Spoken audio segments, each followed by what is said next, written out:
ஆண்டவராகிய இயேசு கிறிஸ்துவின் நாமத்தினாலே உங்களை அன்போடு வாழ்த்துகிறோம். ஏசாயா தீர்க்கதரிசியின் புத்தகம் 1 அதிகாரம் 19 வசனம் முதல் இன்றைக்கு நாம் சிந்திக்க இருக்கிறோம். ஏசாயா 1 அதிகாரம் 19-20 வசனங்கள். நீங்கள் மனம் பொருந்தி செவி கொடுத்தால் தேசத்தின் நன்மையை புசிப்பீர்கள். மாட்டோம் என்று எதிர்த்து நிற்பீர்களாகில் பட்டயத்துக்கு இரையாவீர்கள். கர்த்தரின் வாய் இதை சொல்லிற்று. தேவனுடைய அரசாங்கத்தை பற்றியும் தேவனுடைய கிருபையை பற்றியும் இந்த ஏசாயா புத்தகத்திலே வலியுறுத்தி சொல்லப்பட்டிருக்கிறது. இந்த 1 அதிகாரத்தின் மீதியுள்ள வசனங்களிலே தேவன் யூதாவை தன்னோடு திரும்பவும் சேர்த்துக் கொள்ள முயற்சிக்கிறார். இங்கே தம்முடைய மக்களுக்கு எச்சரிப்பை கொடுக்கிறதையும் பார்க்கலாம். நம்முடைய பாவம் மன்னிக்கப்பட்டுவிட்டால் நாம் நன்மையை புசிப்போம் என்று வசனம் சொல்லுகிறது. நம்முடைய பாவ மன்னிப்பிற்கும் தேசத்தின் நன்மையை புசிப்பதற்கும் தொடர்பு இருக்கிறது. பிரியமானவர்களே, நாம் தேவனோடு ஒப்புரவானால் அவருடைய சிருஷ்டியாகிய பூமி நம்மை தேற்றும். ஆனால் நமக்கு விருப்பமில்லை என்றால் தேவன் பட்டயத்தை அனுப்புகிறவராக இருக்கிறார் என்று பார்க்கிறோம். ஏசாயா 1 அதிகாரம் 24 வசனம் முதல் 26 வசனம் வரை பாருங்கள். ஆகையால் சேனைகளின் கர்த்தரும் இஸ்ரவேலின் வல்லவருமாகிய ஆண்டவர் சொல்லுகிறதாவது, ஓஹோ, நான் என் சத்துருக்களில் கோபமாறி என் பகைஞருக்கு நீதியை சரிக்கட்டுவேன். நான் என் கையை உன்னிடமாய் திருப்பி உன் களிம்பு நீங்க உன்னை சுத்தமாய் புடமிட்டு உன் ஈயத்தையெல்லாம் நீக்குவேன். உன் நியாயாதிபதிகளை முன்னிருந்தது போலவும் உன் ஆலோசனைக்காரரை ஆதியில் இருந்தது போலவும் திரும்ப கட்டளையிடுவேன். பின்பு நீ நீதிபுரம் என்றும் சத்திய நகரம் என்றும் பெயர் பெறுவாய். யூதா தேசத்தின் நிலை மக்களுடைய பதிலை பொறுத்தே அமையப் போகிறது. தேவனுடைய மன்னிக்கும் கிருபைக்கு அவர்கள் எவ்விதம் பதில் சொல்ல போகிறார்கள் என்பதை பொறுத்தே தேசத்தின் முடிவு நிர்ணயிக்கப்படும். அவர்கள் தங்களுடைய பாவத்தை விட்டு திரும்பி கர்த்தருக்கு கீழ்ப்படிய விரும்புவார்களானால் தேவன் அவர்களுக்கு உலக பிரகாரமாகவும் ஆவிக்குரிய பிரகாரமாகவும் ஆசீர்வாதத்தை கொடுப்பார். அவர்களுடைய எதிராளிகளிடமிருந்தும் பாதுகாப்பார். பாவத்திலிருந்து மனம் திரும்புவதினால் உண்டாகிற ஆசீர்வாதங்களை கவனித்தீர்களா? பாவ சிற்றின்பங்களுக்காக பேரின்பமான ஆசீர்வாதங்களை இழப்பது மூடத்தனம் இல்லையா? ஏசாயா 1 அதிகாரம் 27 வசனம் முதல் பாருங்கள். சீயோன் நியாயத்தினாலும் அதிலே திரும்பி வருகிறவர்கள் நீதியினாலும் மீட்கப்படுவார்கள். துரோகிகளும் பாவிகளுமோ ஏகமாய் நொறுங்குண்டு போவார்கள். கர்த்தரை விட்டு விலகுகிறவர்கள் நிர்மூலமாவார்கள். நீங்கள் விரும்பின கர்வாலி மரங்களின் நிமித்தம் வெட்கப்படுவீர்கள். நீங்கள் தெரிந்து கொண்ட தோப்புகளின் நிமித்தம் நாணமடைவீர்கள். இங்கே கர்வாலி மரம் என்பது விக்கிரகத்தை அர்த்தப்படுத்துகிறது. ஏனென்றால் அந்த தேசத்திலே கர்வாலி மரத்தின் கீழேயே அவைகளை வைத்து வணங்கினார்கள். இதனைச் சுற்றி தோப்புகள், அதாவது மரங்கள் அதிகம் நடப்பட்டிருந்தன. ஆகவே இது நிமித்தம் நீ நாணமடைவாய் என்று யூதாவை பார்த்து தேவன் எச்சரிக்கிறார். ஏசாயா 1 அதிகாரம் 30-31 வசனங்கள். இலையுதிர்ந்த கர்வாலி மரத்தைப் போலவும் தண்ணீரில்லாத தோப்பைப் போலவும் இருப்பீர்கள். பராக்கிரமசாலி சணற்கூளமும் அவன் கிரியை அக்கினி பொறியுமாகி இரண்டும் அவிப்பாரில்லாமல் ஏகமாய் வெந்துப்போம் என்று சொல்லுகிறார். சிலர் தேவனை பற்றி இவ்விதமான தவறான கருத்துடையவர்களாய் காணப்படுகிறார்கள். அதாவது தேவன் கோபத்தை அடக்க முடியாது கட்டுப்பாட்டை இழந்து மக்களுக்கு தண்டனை வழங்கி விடுவார் என்று நினைக்கிறார்கள். இல்லை பிரியமானவர்களே, தேவனை பற்றிய சரியான ஓவியம் இது அல்ல. உண்மை என்னவென்றால் நம்முடைய பாவம் மெழுகுவர்த்தி போல இருக்கிறது. நாம் பாவமாகிய நெருப்போடே விளையாட விளையாட அது தீயாக பற்றி கொள்ளும் என்பதே. அதாவது தேவன் தண்டனையை கொடுக்கும்படி நாமே பாவத்தோடே விளையாடுகிறோம். கலாத்தியர் 6 அதிகாரம் 7 வசனம் என்ன சொல்கிறது? மோசம் போகாதிருங்கள், தேவன் தம்மை பரியாசம் பண்ண ஒட்டார். மனுஷன் எதை விதைக்கிறானோ அதையே அறுப்பான். ஆம் பிரியமானவர்களே, நாம் விதைப்பதையே அறுப்போம். நாம் இப்பொழுது ஏசாயா 2 அதிகாரத்திலே சில வசனங்களையும் தொடர்ந்து பார்க்க போகிறோம். இந்த அதிகாரத்திலே இறுதி நாட்களை குறித்த தீர்க்க தரிசனங்களையும் ராஜ்யத்தையும் மகா உபத்திரவத்தின் நாட்களை பற்றியும் சொல்லப்பட்டிருக்கிறதை பார்க்கலாம். ஏசாயா 2ஆம் அதிகாரத்திலிருந்து 5ஆம் அதிகாரம் வரை ஒரே வகையான தீர்க்க தரிசனம் சொல்லப்பட்டிருக்கிறது. இஸ்ரவேலை பற்றிய கடைசி நாட்களை குறித்து இந்த தீர்க்க தரிசனத்திலே நாம் பார்க்கலாம்.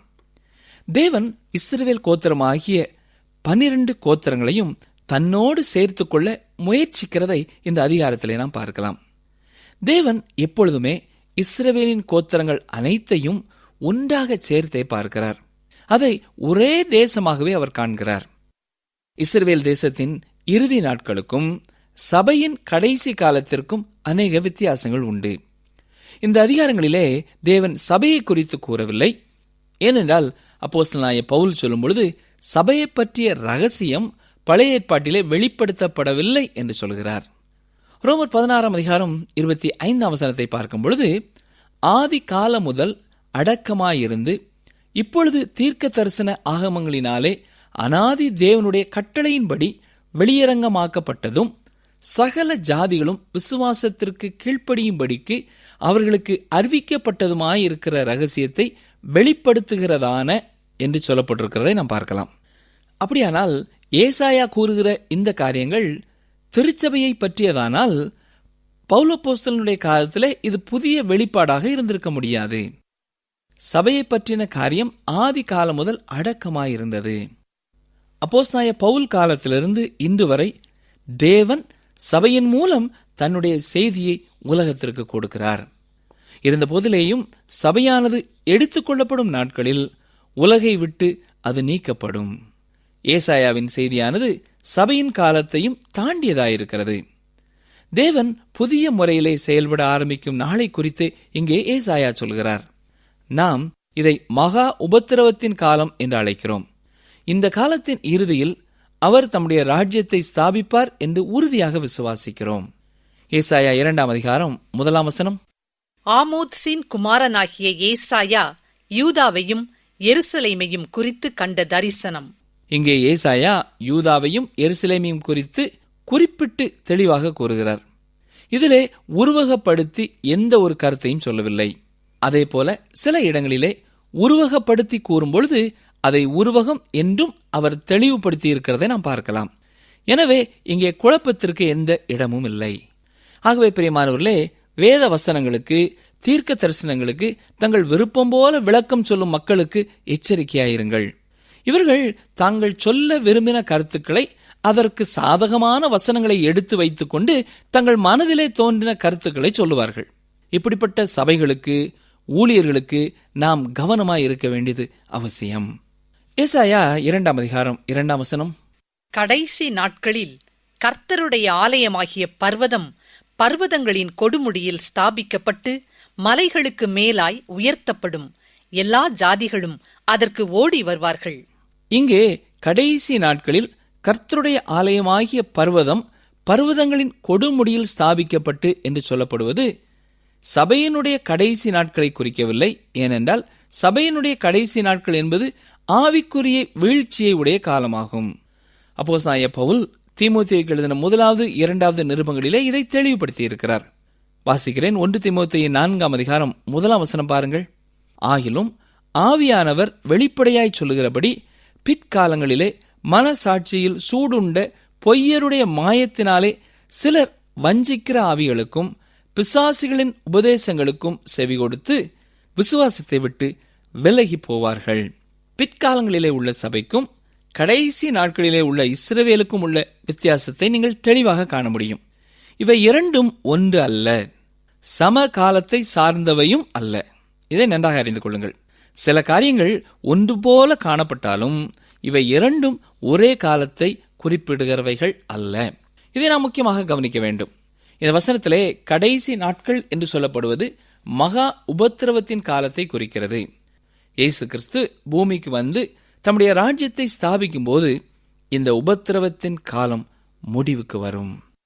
இங்கே ஏசாயா 2ஆம் அதிகாரம் முதல் 5ஆம் அதிகாரம் வரை உள்ள பகுதியிலே மகா உபத்திரவத்தின் காலத்தை பற்றியும் பூமியிலே அவருடைய ராஜ்யம் ஸ்தாபிக்கப்படுவதை குறித்தும் சொல்லப்பட்டுள்ளது. கடைசி நாட்களில் கர்த்தருடைய ஆலயமாகிய பர்வதம் பர்வதங்களின் கொடுமுடியில் ஸ்தாபிக்கப்பட்டு என்று கூறப்படுவதிலே சபையானது எடுக்கப்பட்ட பிறகு இஸ்ரவேலின் தேசத்தின் நிலை எப்படி இருக்கும் என்பதை பற்றி இங்கே சொல்லப்பட்டிருக்கிறது. பர்வதம் என்று சொல்லப்படுவது ராஜ்யம், ஆள்கை அல்லது ஆட்சி என்ற அர்த்தத்திலே கூறப்படுகிறது. தானியேல் தன்னுடைய தீர்க்க தரிசனத்திலே இதை தெளிவுபடுத்தியுள்ளார். பூமியில் உள்ள எல்லா ராஜ்யங்களையும் விட பெரிதாக அவருடைய ராஜ்யம் ஸ்தாபிக்கப்படும் என்று அங்கே விளக்குகிறார். இந்த பூமியில் உள்ள ராஜ்யங்கள் எல்லாம் இயேசு கிறிஸ்துவினுடையதாகும். அப்பொழுது அவரே ராஜாதி ராஜாவாக, கர்த்தாதி கர்த்தாவாக இருப்பார். இஸ்ரவேல் ராஜ்யத்தை தம்முடைய ராஜ்யத்தின் முக்கியமான பகுதியாக தேவன் தெரிந்து கொண்டதாலேயே இஸ்ரவேல் தேசம் இப்பொழுது முக்கியத்துவம் வாய்ந்த இடமாக காணப்படுகிறது என்று சொல்லலாம். தேவனுடைய ராஜ்யமானது இந்த பூமியில் உள்ள எல்லா ராஜ்யங்களையும் விட உயர்த்தப்படும். ஏசாயா 2:3 திரளான ஜனங்கள் புறப்பட்டு வந்து, நாம் கர்த்தரின் பர்வதத்துக்கும் யாக்கோபின் தேவனுடைய ஆலயத்துக்கும் போவோம் வாருங்கள். அவர் தமது வழிகளை நமக்கு போதிப்பார். நாம் அவர் பாதைகளில் நடப்போம் என்பார்கள். ஏனெனில் சீயோனிலிருந்து வேதமும் எருசலேமிலிருந்து கர்த்தரின் வசனமும் வெளிப்படும். திரளான ஜனங்கள் புறப்பட்டு வந்து, நாம் கர்த்தரின் பர்வதத்துக்கு, அதாவது கர்த்தருடைய ராஜ்யத்தினிடத்தில் போவோம் வாருங்கள் என்பார்கள். அங்கேயே தேவனுடைய ஆலயமும் இருக்கிறது. ஆக ராஜ்யத்தின் தலைநகரமும் சமயத்தின் தலைமையகமும் எருசலேம் ஆகிய ஒரே இடத்தில் இருக்கிறது. இயேசு கிறிஸ்து தாவீதின் அரியணையிலே அமருவார். பிரதான ஆசாரியரும் அவரே, ராஜாதி ராஜாவும் அவரே. பூமியை சுதந்திரித்துக் கொள்ள விரும்புகிறவர்கள் செய்ய வேண்டிய முக்கியமான காரியம் என்னவென்றால், தேவனுடைய சித்தத்தை கண்டுகொண்டு அதன்படி நடப்பதாகும். தேவனுடைய ஜனங்கள் அவருடைய வழிகளை கற்றுக்கொண்டு அதன் வழியிலே நடக்கிறவர்களாக இருப்பார்கள். அருமையானவர்களே, உன்னத ஆசீர்வாதமும் உலக ஆசீர்வாதமும் இயேசு கிறிஸ்துவுக்குள்ளேயே இருக்கிறது. சகல பரிபூரணமும் அவருக்குள்ளே வாசமாயிருக்கிறது என்று வேதத்திலே பார்க்கிறோம். ஆகவே நாம் உலக ஆசீர்வாதத்திற்கு ஒரு தேவனிடமும் உன்னத ஆசீர்வாதத்திற்கு மற்றொரு தேவனிடமும் ஓட வேண்டியதில்லை. இயேசு கிறிஸ்து ஒருவரே அனைத்துக்கும் போதும். அவரை மாத்திரம் நீங்கள் பற்றி கொண்டாலே போதும். ஏசாயா 2:4 அவர் ஜாதிகளுக்குள் நியாயம் தீர்த்து திரளான ஜனங்களை கடிந்து கொள்வார். அப்பொழுது அவர்கள் தங்கள் பட்டயங்களை மண்வெட்டிகளாகவும் தங்கள் ஈட்டிகளை அரிவாள்களாகவும் அடிப்பார்கள். ஜாதிக்கு விரோதமாய் ஜாதி பட்டயம் எடுப்பதில்லை. இனி அவர்கள் யுத்தத்தை கற்பதுமில்லை. அவர் ஜாதிகளுக்குள் நியாயம் தீர்த்து திரளான ஜனங்களை கடிந்து கொள்வார். இயேசு கிறிஸ்து பூமியில் ஆளப்போகின்ற 1000 வருட அரசாட்சி இனிமையானதுதான். அதே வேளையில் மனிதர்களுக்கு அது ஒரு சோதனையான காலமாகவும் அமையும். ஏனென்றால் அப்பொழுதும் கூட அவர் ஜாதிகளுக்குள் அநேகரை நியாயம் தீர்ப்பார். மட்டுமல்ல, அநேகர் அந்நாட்களிலேயும் ரட்சிக்கப்படுவார்கள். அப்பொழுது அவர்கள் தங்கள் பட்டயங்களை மண் வெட்டிகளாகவும் தங்கள் ஈட்டிகளை அரிவாள்களாகவும் அடிப்பார்கள் என்று சொல்லப்படுவதை கவனியுங்கள். இந்த 1000 வருட அரசாட்சியிலே தேவன் பூமியிலே ஒரு நீதியான ஆட்சியை ஸ்தாபிப்பார். மற்ற நாடுகளை நீதியோடும் நேர்மையோடும் ஆட்சி செய்யும்படி அவர் கட்டாயப்படுத்தி நடத்துவார். உலகம் தோன்றினது முதல் இல்லாத ஒரு பெரிய சமாதானம் அப்பொழுது உண்டாயிருக்கும். உலகில் உள்ள எல்லா நாடுகளும் முதலாவதாக தங்களுக்குள் சமாதானமாக காணப்படுவார்கள். எனவே அவர்கள் தங்கள் பட்டயங்களை மண்வெட்டிகளாகவும் தங்கள் ஈட்டிகளை அரிவாள்களாகவும் அடிக்க முடியும். காரணம், அப்பொழுது உண்டாயிருக்கிற சமாதானம். யோவேல் 3:10 பார்ப்பீர்களானால் அங்கே இதற்கு எதிரான நிலை சொல்லப்பட்டிருக்கிறது. மகா உபத்திரவத்தின் காலத்திலே இவ்விதம் காணப்படும். உங்கள் மண்வெட்டிகளை பட்டயங்களாகவும் உங்கள் அரிவாள்களை ஈட்டிகளாகவும் அடியுங்கள். பலவீனனும் தன்னை பலவான் என்று சொல்வானாக என்று அந்நாட்களை குறித்து யோவேல் சொல்கிறார். நீங்கள் யோசித்து பார்ப்பீர்கள் என்றால், நாம் இன்று இப்படிப்பட்ட காலத்திலேயே காணப்படுகிறோம் என்பது போல தோன்றும்.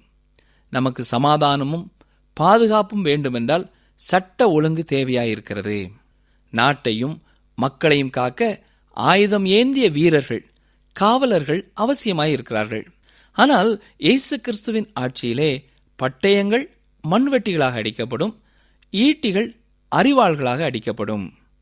அப்பொழுதே இந்த தீர்க்க தரிசன வாக்கு நிறைவேறும். அப்பொழுது நாம் நம்முடைய வீட்டை திறந்து போட்டுவிட்டு தூங்கலாம். நடு இரவிலே பெண்கள் கூட தனிமையாக எங்கேயும் போய் வரலாம். ஏனென்றால் பாதுகாப்பும் சமாதானமும் அப்பொழுது இருக்கும். அப்பொழுது யுத்தமே இல்லாதிருப்பதினாலே ஆயுதங்களுக்கு வேலை இல்லை.